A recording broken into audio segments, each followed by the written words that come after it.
Whether you like them or not, it's undeniable that advanced analytics have a major impact on sports. NHL teams are taking notice and building around the numbers. Some clubs have assistants to the GM that handle the analytics on their own. Others, like the Seattle Kraken and the Montreal Canadiens, with a new staff, are building a department around the advanced metrics. Young players like Cole Perfetti have gone as far as to mention the numbers in interviews and talk about just how important they are in terms of evaluating different talents and lines. Whether it's expected goals or the infamous wins above replacement, you can tell that these numbers, which were once just looked at as that, are trending to become more valuable and more important than some of the basic surface statistics. In part 1 of this series, I put the JFresh and top-down hockey numbers into the spotlight to explain to some newer fans, or even some that simply think the numbers are too complex to understand, and explained how easily it is to comprehend the graphics. In this video, I'm going to do my best to explain the same for the Evolving Hockey RAPM charts. These are some that have been around for a very long time now, since 2018. And chances are you have seen these thrown into a YouTube video before or on some social media platform. But a lot of people still do not know how these work. So my job today is try to do the exact same thing I did in the JFresh video, and that is to break down step by step and stat by stat these numbers and the design of the charts. So without further ado, let's hop into the video. Just a quick disclaimer before we get too far ahead of ourselves here. All numbers and charts used in this video are from the Evolving Hockey site. As somebody who has had their Patreon before, I cannot help but recommend it all to you. Their Twitter page and Patreon links are in the description below. Highly recommend that you guys check them out. RAPM charts, or regularized adjusted plus minus, have been a topic of discussion for a very long time. In 2018, Evolving Hockey released these models that are now pictured on your screen. And since the way players have been evaluated by fans and even the coaching staff and management has changed forever. These bar graphs are what introduced me to the world of analytics, and I could not be more thankful for that. Here is exactly what they all say. From left to right, the stats on the first half of the graph read goals for per 60 minutes, expected goals per 60, Corsi for per 60, expected goals against per 60, and then of course Corsi against per 60 minutes. This is an even strength chart. The first 3 analytics refer to the offensive play, while the others calculate the defensive impact that a player has when they are on the ice per a full game length. Expected goals are the ones that jump out to any fan starting analytics, and it's one of the most important to learn. Here is what it really means. I'm sure that you've heard it before, but expected goals can be calculated using quality of opportunity. Simply put, each shot is given a value. For example, we say on a scale of 1 to 10, how likely that shot is to become a goal. It can be a chance from anywhere on the ice, and there are thousands and thousands of different opportunities in this database just to prove how likely it is truly to become a goal and how many goals or strong chances have been created from that part of the ice. Let's say there is a prime scoring chance, like a cross-crease pass that is just tapped in for a goal. That play is then assigned a rating. I'd say probably a 10 because it was one of the easiest goals that you'll ever seen scored. Follow that up with a low-quality opportunity, such as a weak wrister from the point without traffic in front. You'd give that a 3 or 4, depending on where it hits the goalie. As I mentioned prior, the grading has an entire database dedicated to itself. Here is a little bit further of an explanation towards that. As I mentioned, the grading has an entire database.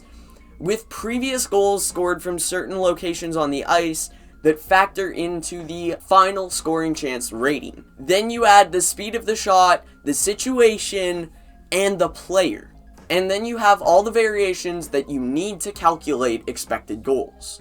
That same formula can be included for an entire team with all their opportunities throughout a game. It is, as I said, one of the most basic advanced analytics, and I think it's personally my favorite. It's something that stems from a soccer statistic, and I think that that can be said for a lot of the different variations of advanced analytics that are in hockey today. For example, as I mentioned in the previous video, wins above replacement is extracted from baseball. The movie Moneyball talks all about the analytics side of it, and now there's people like Jay Fresh, Patrick Bacon, and the Evolving Hockey Twins that have managed to put that in to their own sport and create an entire enterprise based off of the numbers, basically creating their own models with the same ideas. You see Corsi on the screen on this chart on the other side. What does this mean? Corsi is a very similar statistic to the actual plus-minus value. Its opposite is Fenwick, and the two form a plus-minus system, but for shots instead of actual goals. It's the closest thing to a genuine possession-based value that we have in hockey right now. Corsi 4 includes all shots, whether that be a miss or a block. Corsi against is the exact opposite. While Fenwick isn't included in the RAPM chart, it is still worth explaining in this video, as it's a very basic stat and one that can be used in several different situations. It is basically a lesser, refined version of Corsi, as it includes all but the shot blocks. So if you're using something to be maybe a little more specific and not include shot blocks to evaluate a player, and actually worrying about if the puck's getting through to the net, Fenwick is definitely the statistic that you should be using for that value. Corsi counts every single shot attempt, while expected goals for values the quality of the shot more than anything, which is what makes these two stats perfectly aligned to be within an RAPM chart. So with that in mind, we will take another look at the regularized adjusted plus-minus graph from Evolving Hockey. This time it is Nikolai Ehlers of the Winnipeg Jets. If you watched my video about Ehlers, I talked about how he is exactly what is described as an analytical darling. In the RAPM chart, we see that he is less than solid defensively, but his offensive output is amongst the highest in hockey. You can easily tell that here. That is the thing that I truly love about these models. While everybody has done their best to evolve and have their numbers be as colorful and eye-catching as possible, including the recent stuff from Evolving Hockey, the RAPM charts are an easy-to-understand, timeless look. If you are just beginning to look into the world of advanced analytics, this is the perfect place to start for any hockey fan, even if you're just getting into the sport in general. Although the data expressed is not my favorite in the world of advanced metrics, it gets the point across very easily, and it is an extremely respectable model. To me, it truly launched the world of hockey analytics to where it is now. The other side of the bar graph can be filled with two separate things.